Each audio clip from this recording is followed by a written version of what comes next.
Welcome to Transformation with Martine. Martine Emmons is a transformational life coach who broke free from childhood abuse, sexual trauma, and overcame cancer to become a powerful force of healing and hope for others. Martine describes traumatic events as fierce emotional tsunamis. They can leave impending doom and destructive tidal waves of emotions that hit you when you least expect it. Martine helps her clients dive into the depths of their trauma and pain as she stands fiercely advocating for them to shine a light on those experiences and find the lesson in the pain. She serves as a beacon of hope that guides you to see the strength, lessons, and purpose that can be born from the pain. You can feel alive with purpose again when you awaken your dormant strength, step into your power with a sense of peace, and discover a new wave of hope with the right tools and support. Martine and her guests are here shining their lights today through empowering stories of hardship and transformation to inspire you to find hope and to see that there is a beautiful blue ocean of serenity, happiness, and fulfillment in your future. Transformation with Martine starts now.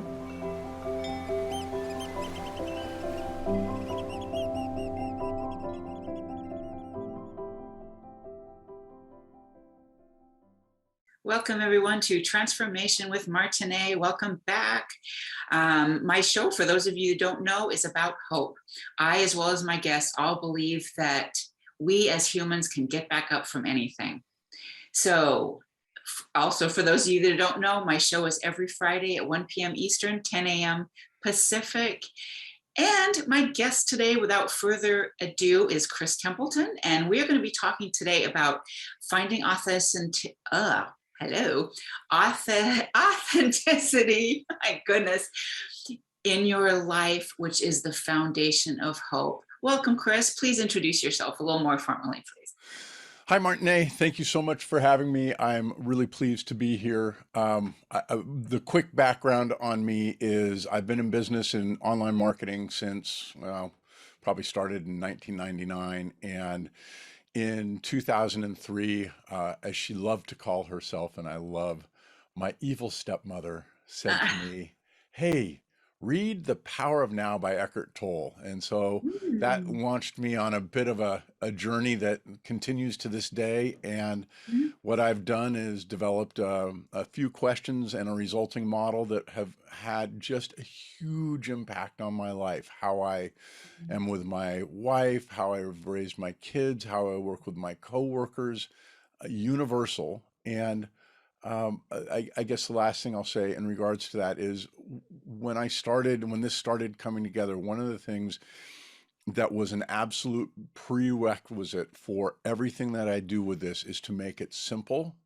to not make it kind of the new agey, you've got to do this to get where you want to go, because I think a lot of people struggle with it. So I think of what I'm doing as the common man's guide to self-awareness, self-leadership, and hopefully authenticity comes in that.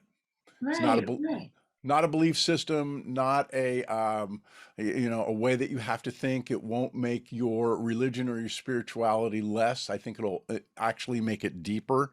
And so that's really kind of just the background. Not a therapist, just a common guy trying to bring common sense to the world of self-awareness and authenticity and understanding hope and that sort of thing. Absolutely, absolutely. So, if you don't mind me asking, you were presented the Eckhart Tolle book. So, like, why did she present it to you? Like, was there stuff? Did she feel like you needed it? I mean, I don't know any other way. No, it's a good question. I don't know the answer to that. I think she always knew. I mean, I've always wanted to understand people's behavior, including my own. Right. And, why on the bus in middle school did the boys like to pull the girls' hair and that sort of thing? Yeah. It was always kind of a mystery to me. So I think that I think that the reason she shared that with me is she enjoyed it, knew it would be something that I would enjoy. And boy, oh boy, I had no idea what that would mean in my life, like huge. Right. And what would it bring you to your life, right? Absolutely. Absolutely. Yeah, I find him pretty fascinating myself. So, talking about hope, what do you share overall with people you work with? What comes to your mind when you hear hope? What comes to your mind to share with people when they talk to you about hope?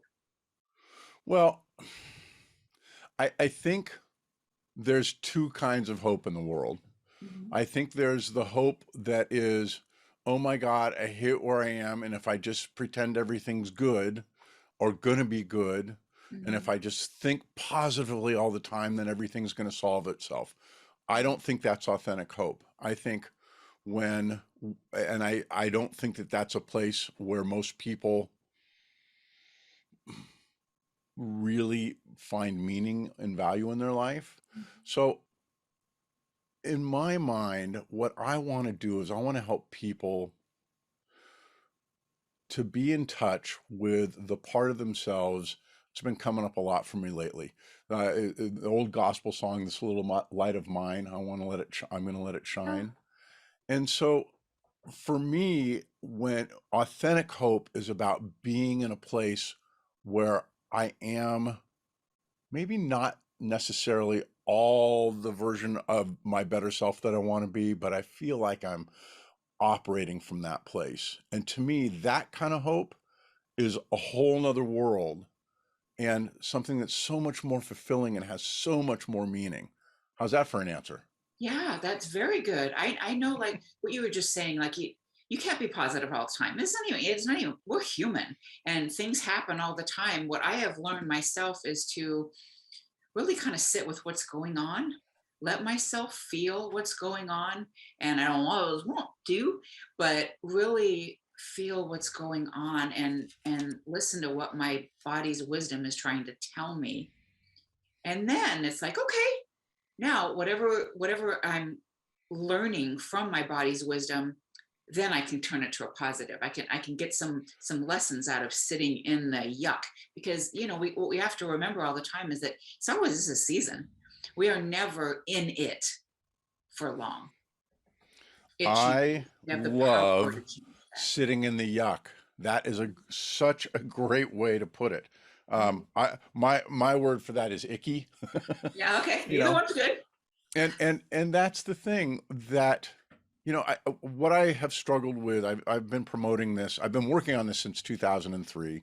I've Mhm. been promoting it for about 4 or 5 months now on Facebook and through podcasts and that sort of thing. And one of the things that really scares me are how many positive thinking, just ignore the stuff, ignore the yuck, Yeah. just put that away and just be positive. And it's so detrimental because there's a part of us that's hardwired when we start doing that that says, oh no, you don't. Let me show you. You go ahead, you pretend that you can be there, but I'm going to show you that it's not going to work. And we are hardwired that way. If it's like a BS detector. Like if it feels like it's being BS'd, it's going to light up and say, And so much of what's out there says, well, just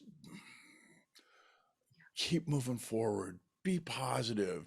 And if you don't sit in the yuck, Mhm. you're in real trouble. I mean, it's not it's not a good thing. Right. Right. And so many people will use whatever vice they can find to not feel it. And I mean, I'm not, this is I've been in this work since 2012, like really deeply in it, but kind of, I don't know, I started in my early 20s. I had an amazing boss. I was a paralegal at the time that he taught me meditation. I was about 23. And I started, learning more about meditation and sitting with ourselves. But it's only been since about 2012 that I've really started really paying attention. And I have found that once you sit in it and you don't eat something to get rid of it or smoke something or whatever it is that you're going to do, your body starts giving you more. You start getting more wisdom because it's so wise, and we just don't take the time to listen. Well, and we're look, we are wired to be. We have a negativity wiring. We have Mhm. wiring For that sure. wants to prove that we're right, often called in academia confirmation bias. We have all these things that, and so much, what you do in coaching, what I want to help people to do in terms of my questions in the model is I want them to understand that really the biggest goal is understanding that I have that wiring Mhm. that serves me in so many ways. It's fight or flight, it's all of that. It's why we're on the planet as a species, because we have that wiring where we're like ready to react at any moment.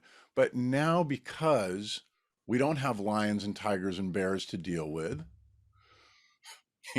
we that part of us has this tendency to just take over. And usually it's in specific parts of our life. It doesn't, unless it gets a good foothold and starts to generalize, well, this icky thing means everything's icky, kind of Mhm. kind of thinking. But our main goal, your main goal, whether you recognize it or not, is help people to take that part of that perspective of their personality and get it in balance, Mhm. not discard it, not say that it, and if the thinking is, oh, the ego's the enemy and you've got to destroy it, oh man, you are in for a life of no fun and not much. But if I say, oh, there's that part of my wiring, that perspective of my personality, that what I need to do is I need to sit. I just love sitting the yuck. It's so great. Yeah. I need to honor that part of me that's really trying to keep me safe socially, in my relationships, Mhm. parenting, at my job. It's always there. And I need to hear it.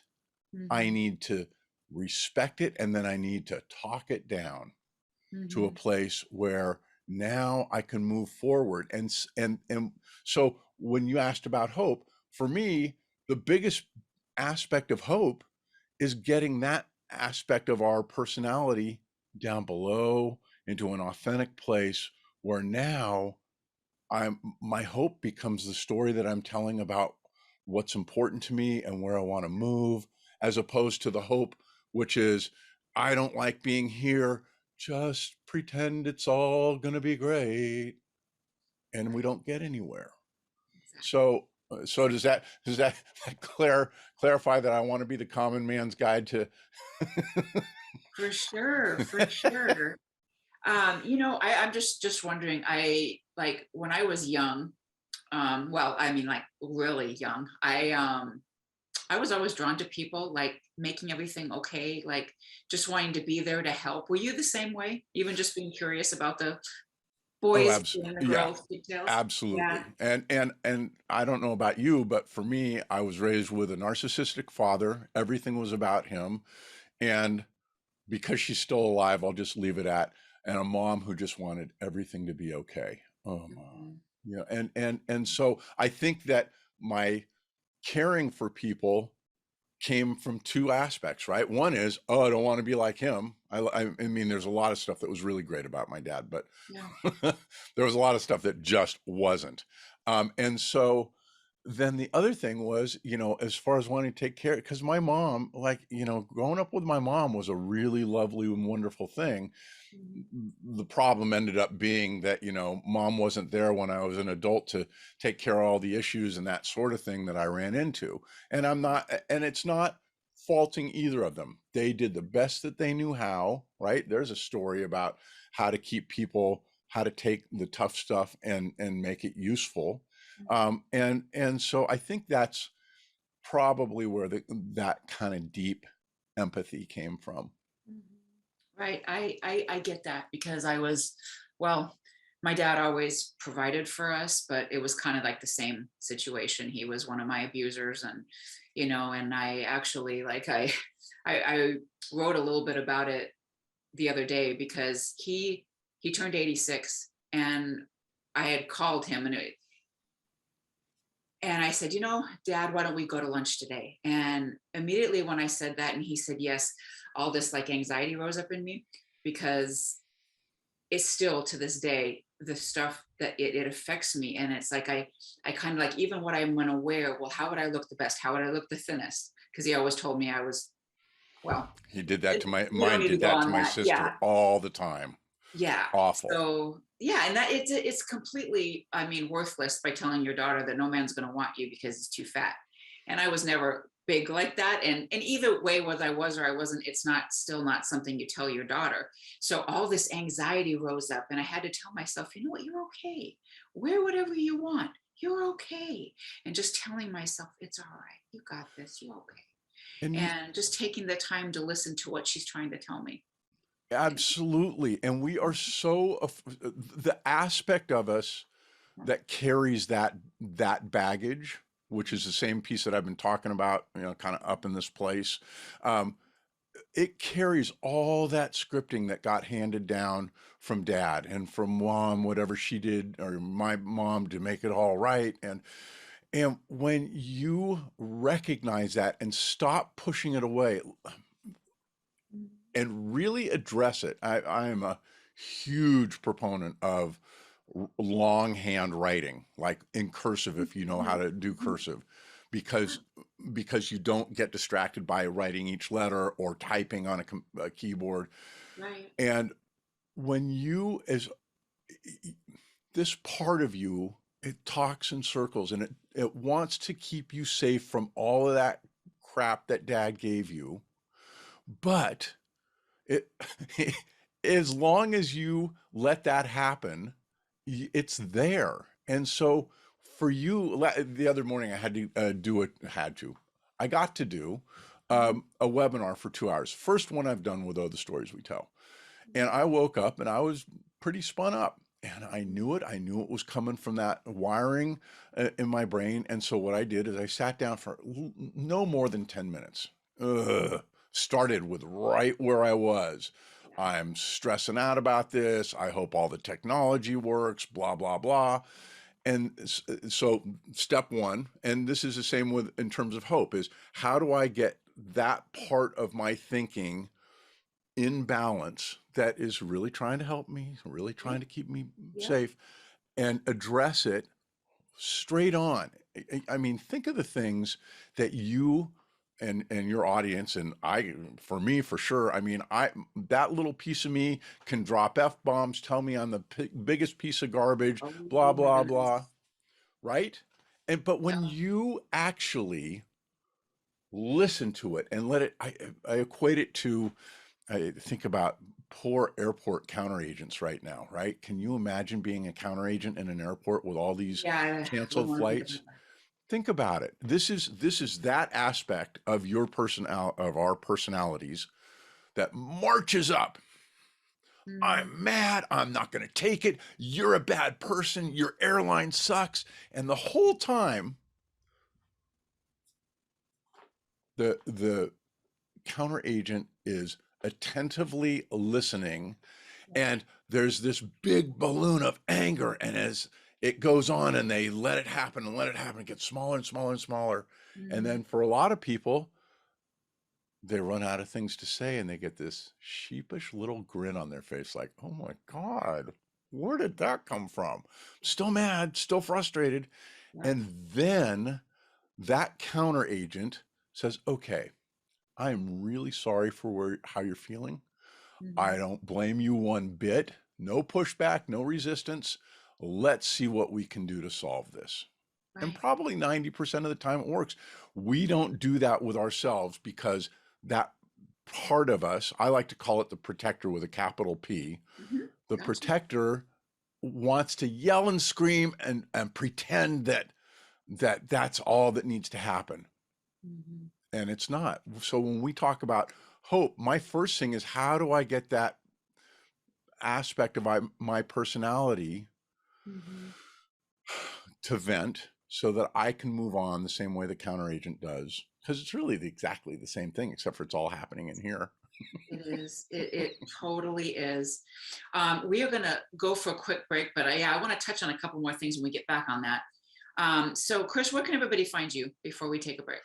thestorieswetell.com, please. And then also, if your audience would do me the biggest favor, go to youtube.com and search for The Stories We Tell, a little blue thought bubble.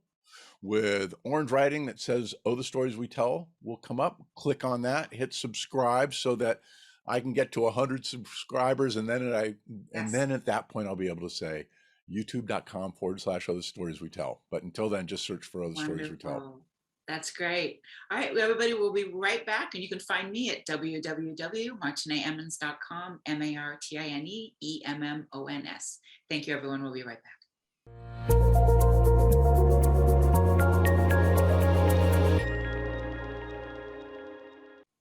Welcome back, everyone, to Transformation with Martine. This is where we overcome everything and compromise nothing. My guest today is Chris Templeton, and we have been talking about, in my community, we call it the self-abuse room, where we spend time in there picking on ourselves. And I was just telling Chris on a break here that my husband mentioned yesterday about taking things, to heart, things that are said, and then really just spending more time just beating himself up about it. And he goes, maybe I just need to close the door more and not let anybody in. And I said, I just invite you to think that there's nobody keeping you in that room. You're in that room yourself. And the way to to stop that abuse is just to listen to that part of you that, as Chris called it, your protector, ego, but protector, and just listen to what it has to say, because it's trying to keep you safe. And if you just give it a few minutes, just like all of us as humans, we want to be heard, right? So if you give that a little bit of time and just hear it and then talk to it and then just tell them, you know what? I'm ready to do this, that, or the other. I am ready to move forward in my life. I am ready to take on this project. I am ready to make my coaching business bigger. I'm ready to do these things. I got this. It's okay. Thank you for protecting me. Boy, you said it right on the money. And that's why I want people, why I say capital P protector. This part of you is critically important. It has all kinds of good stuff in terms of identifying the problem. It's really, really, really crappy at coming up with solutions. Right. But knowing the problem and then putting them in perspective, it's pretty important. For sure. Absolutely. So, Chris, how did you start "Oh, the Stories We Tell"? How did that come about? I love the name. As I said at the beginning, I read I read The Power of Now and was really blown away by it. And I spent a lot of time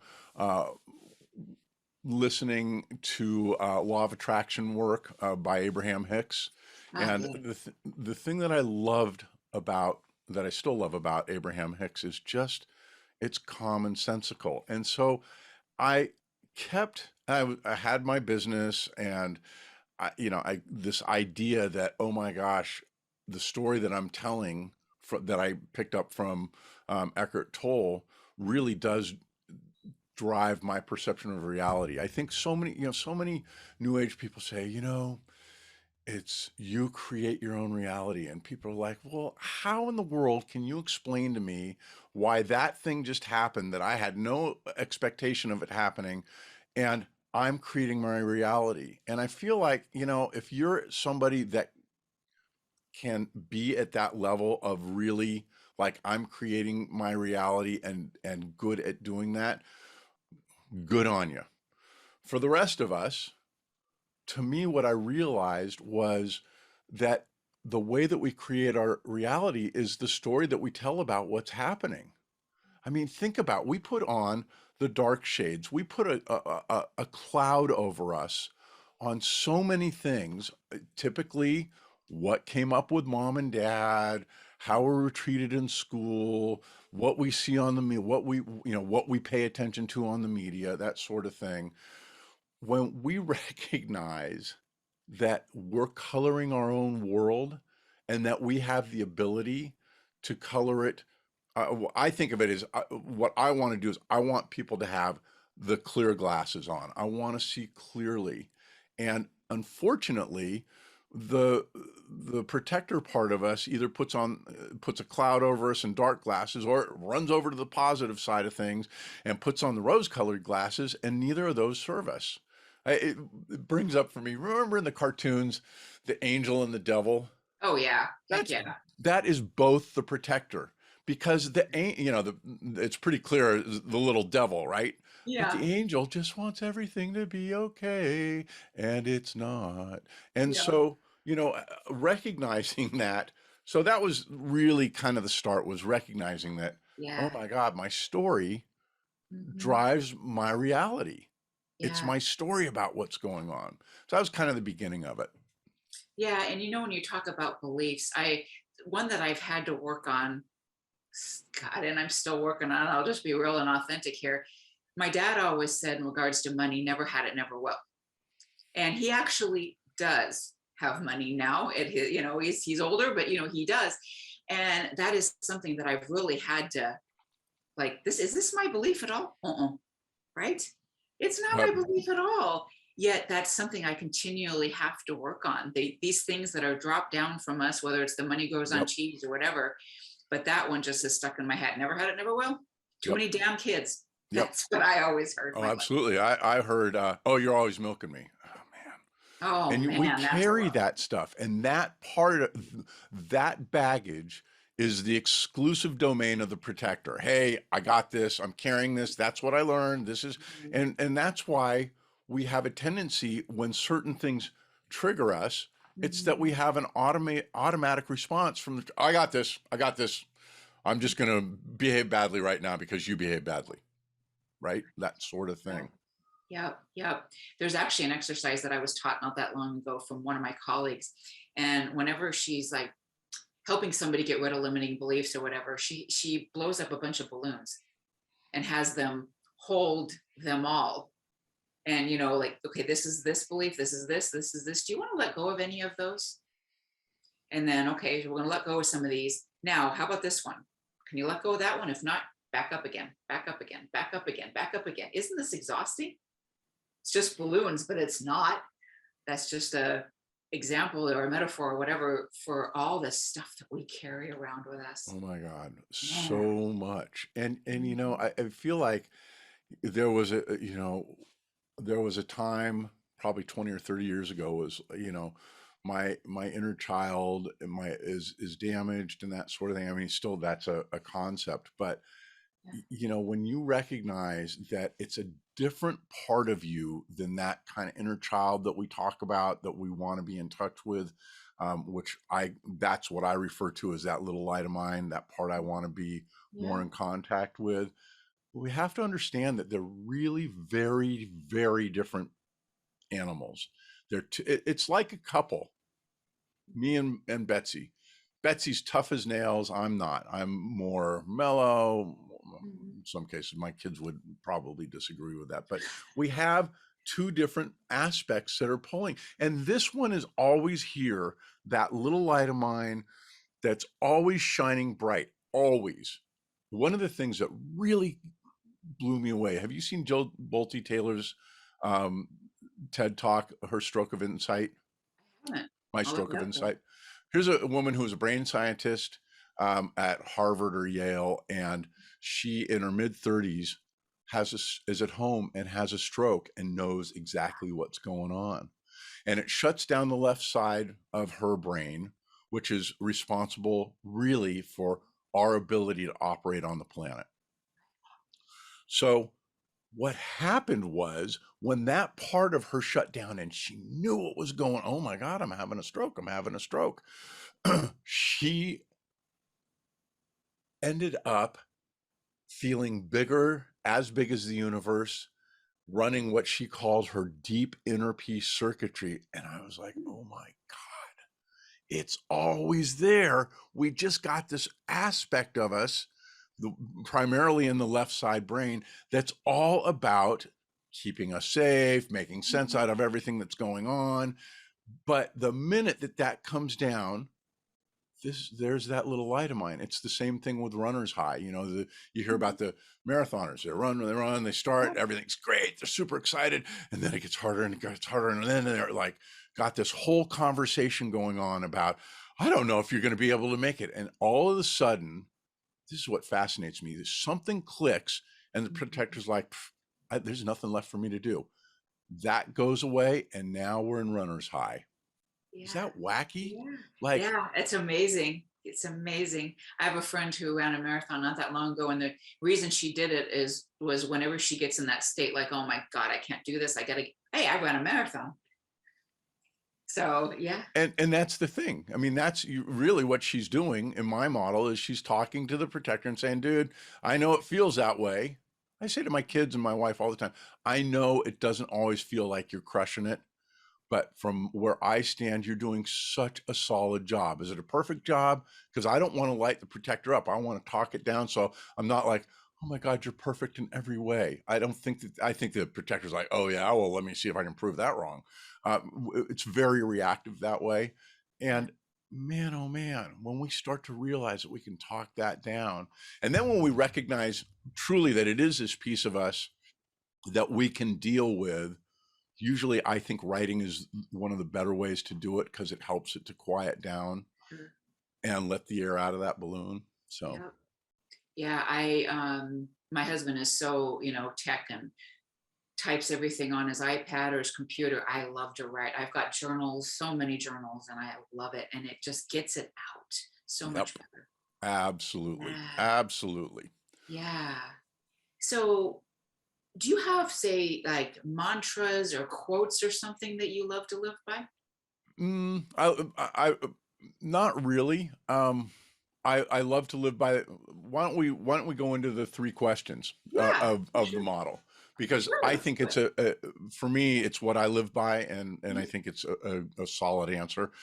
Three Yeah. questions that I came up with. Uh-huh. What's the story I'm telling? Number one. Yeah. What I'm thinking, what I'm visualizing in my head, and the reason for stories is they're automatically editable. Like I move, it helps me move past, well, that's just the way it is. It's Mhm. just the way it is. I'm angry. That's just the way it is. Okay. Well, let me know if you want to move forward from that place, right? Yeah. So that's the first question. Mhm. Second question is, does it serve me Mhm. in this moment, in this moment, in this moment, in this moment? Does it serve me? Mhm. And the whole point of this question is it lets us move past emotion. It Mhm. lets us move past, I'm mad and I'm not going to take it. And that's just the way it is. Yeah. Does what I'm thinking serve me? And assuming the answer is no, because typically we're going to ask that question when we're frustrated or upset or angry or whatever the case may be. Mhm. Is there a more authentic story we can tell? I can tell. And so with those three questions, and those are the three questions that I probably had those developed. It was very, very difficult process, Martine. No, I probably had those questions by the 2010 or so. Mhm. And it changed everything because I wasn't trying to be enlightened. I wasn't trying to accomplish all these lofty goals. I Mhm. was just dealing with what was coming up. Yeah. And Eckhart Tolle calls what I call the protector. He calls it the pain body. Oh man, The what? What is it? he Pain? calls it the pain body, and it's just like, Oh, okay. I oh didn't know that. God, that is so icky. Yeah. And so I want to lighten things up. When you Mhm. to get to that little light of mine, we got to Mhm. lighten up just a little bit. And Yeah, so I agree.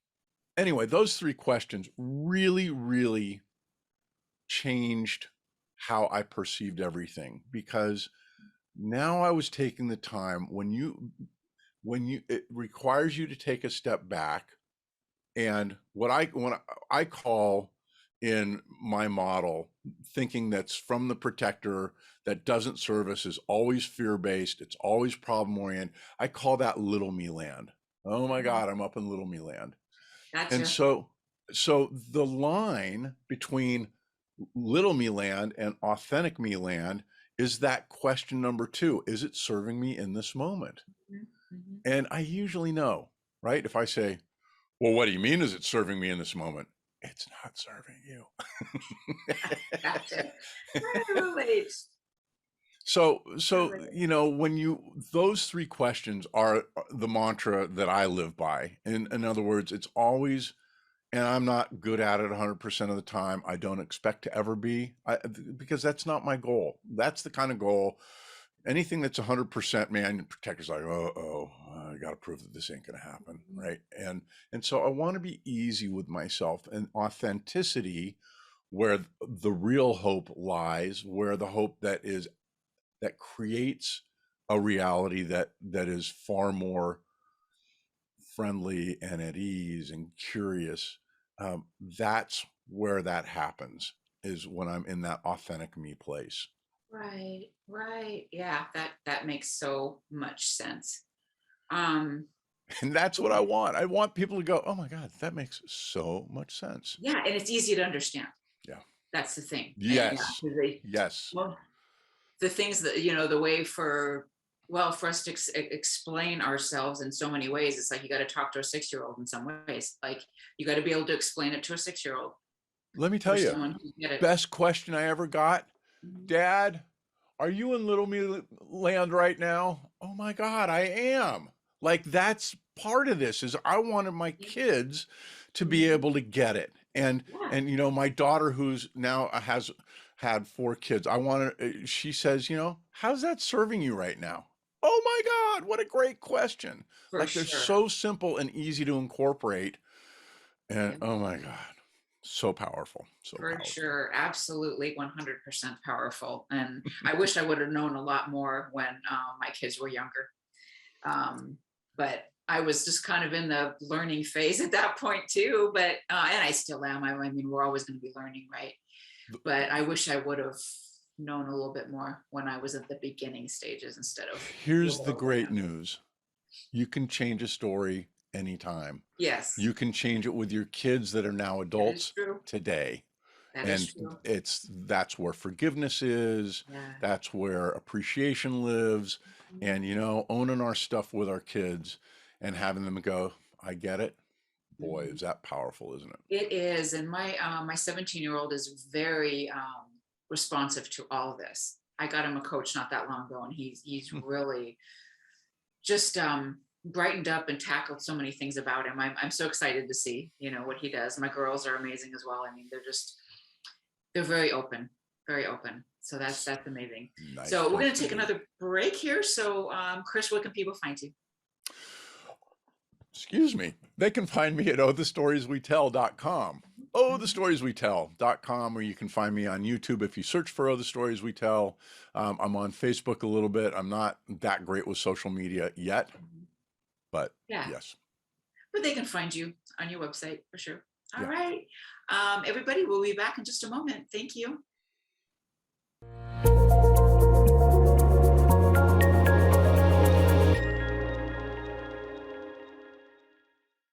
Welcome back, everyone, to Transformation with Martine, where we overcome everything and compromise nothing. My wonderful guest today is Chris Templeton, and we've been talking about the stories we tell ourselves, limiting beliefs that come up, spending time in the self-abuse room. And Chris is going to go into a little bit more in depth about the 3 questions that he asks himself when he happens to be heading into that room. Sure, absolutely. So what I'm going to do is I'm just going to put up the model that resulted and just give everybody kind of an idea of how it works. So what you can see is 3 questions. What's the story I'm telling? Mm-hmm. And then is that serving me in the moment? And is there a more authentic story I can tell? And for some reason, my pen's not working. But what I want people to understand is that when you think about the model and question 2, does this story serve me in this moment? Basically, my goal becomes very quickly is to move myself south in the model. There it goes. So Mm-hmm. everything, I wonder why sorry, it's not behaving. Um, Everything that I want to do is to spend time in authentic me land. Enlighten me, by the way, that's where flow happens. And that's where below that is where that little light of mine is. And then outside of the model is whatever word works for you. Is it God? Is it spirit, the universe, infinite intelligence? Doesn't matter to me. It's what works for you. And one of the things that's so important in this model is that what we do is we have words that work for us, not somebody else's words that work for them. What are the words that work for me? One of the things I love is dude. Dude, what in the world are you thinking about? See that laugh right Good. there? That is what I want you to have, is what's your personal dude. For you, it's in the muck. For me, it's being in a place that's icky and I don't want to be there. So what happens is you look and you say, oh my God, on the top left corner, that's where rage and craziness is. And on the top right corner, that's where I'm manic and everything's great. And it's, even though it's not. And there's kind of this pull above the line in little me land to the negative side. And what happens is when I start to talk my protector into a place where my point of focus is below the line, I'm addressing what his concerns are, but I'm now taking the reins and saying, yeah, I know that Dad said things that made me feel this way about my looks or about how I felt, but really, I get to rewrite that story, and I rewrite it in words that work for me. And so then the other thing that's really fascinating to me is that when you start spending more time in your authentic me place, you also start to find all these little things, these pieces of meaning, purpose. We don't have a tendency in an authentic place to be asking, what's the meaning of my life and what's my purpose? Up above that line, oh man, that protector is going to do everything that he can to have me feeling like I'm a problem, and if I could just get it right. And so what I want people to understand is it's not ever, ever, ever to say, don't ever go to Little Me Land, because that is not ever happening. You're always going to go up there. But if what I can do is spend more time just above the line and way more time further south, all of a sudden, all these little things of meaning that the protector's like, oh, that's, holding my wife's hand. What are you talking about? Oh man, I love holding my wife's hand. I love driving with her. We love going on trips together, and we get way down to that place of flow, which is kind of where the enlightened me area is. And when we take off those dark glasses, life is such a better place. It's and from my standpoint, it's all about practice. So that's the model. Does that bring up any questions for you in general? No, I think it's perfect. And it's just taking the time to dive in there and talk to that part of ourselves. And sometimes it's like, gosh, I don't want to do that right now. But guess what? If you don't want to do that right now, don't. That's okay. Yeah. Right. Yeah. I mean, and other times it makes total sense to say, you know what? I'm going to sit down and write. Oh man, I just can't stress how strong writing is, how important it is for me. It just, Oh, I agree.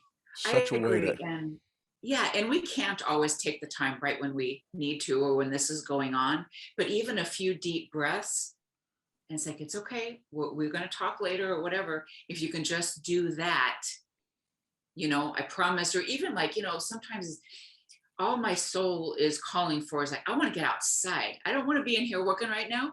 It's like, okay, let's just finish these few things, and I promise you we'll get outside for a walk in a little while. If we just tell ourselves. One of my favorite things is I call it the Post-it note method, because we have a tendency to make this so big. And if I just take a little Post-it note and I start at the top with, what am I feeling? What's the protector saying? And I don't want to do this, and blah, blah, blah. And then talk about the whys, just in brief words. I want to make my client happy. I want to feel better. I know when I get going, like just taking that little bit of time. It doesn't have to be a long, convoluted writing process. I think there's great value in that, but sometimes just that little bit of shift gets the protector to go, oh, okay. All right. I'll step down. Okay. Yeah. Even if it's just a nudge, it helps. Yeah. Anything in my model, anything that you do that moves you south is a good thing. For sure. That For is, sure. and that's what's lovely about the model is it's prescriptive. Like there's no question. I don't want to be in little me land as much. I want to be lower than I have to. And then I want to be lower in that area when I go there. And I want to spend more time down at the base. Like it's so simple to conceptualize and say, oh, where am I in this at any given moment? Right, right, absolutely. So our show will be ending in about 2 minutes. What would you say to someone who just like, Chris, I have so much anger. What I would say is listen to it. Let the protector out of the box and let him roam free. Write down every single thing that he says as often as you have the chance, and let the air out of that balloon. Like that's why it's so important to me that we put the protector on a pedestal. He's there to help us. And you think about the ego is the enemy. Oh my God, you're doing I think of the protector as, you remember goth kids back in the day, you know, they black and they're like, see me, but don't see me. Like, see how different I am, but let's not talk about it. I feel like that's kind of the protector. And so let him out. And then the other thing that I would say is please, from here on out, forget everything that I said. If you use it, great.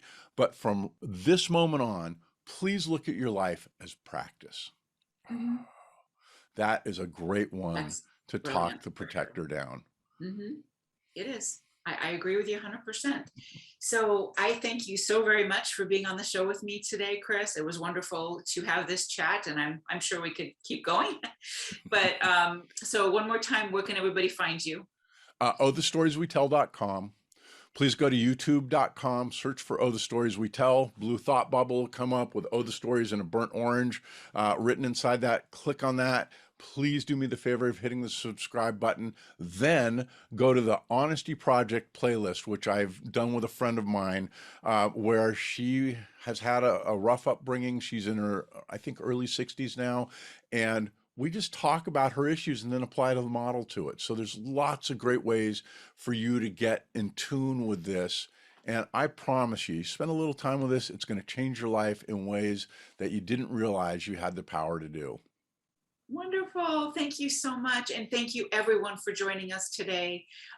We've had a good time, and please join me next Friday for another show on Overcoming Everything, Compromising Nothing, every Friday, 1 p.m. Eastern, 10 a.m. Pacific. Thank you so much, everyone. Thank you for listening to Transformation with Martine. Did listening today spark a sense of hope and possibility? Hold on to this feeling and tune in every second and fourth Friday at 10 a.m. Pacific for more inspiring conversations with Martine and her guests. They will show you there is hope, and you are right where you need to be. Martine is dedicated to supporting you right where you are while launching you towards promise, passion, and possibility that leads to the fulfilled life your heart aches for. If you're tired of being stuck, schedule a complimentary consultation with Martine and get on the exciting path towards the life you want to be living. Visit martineemmons.com and make your appointment today.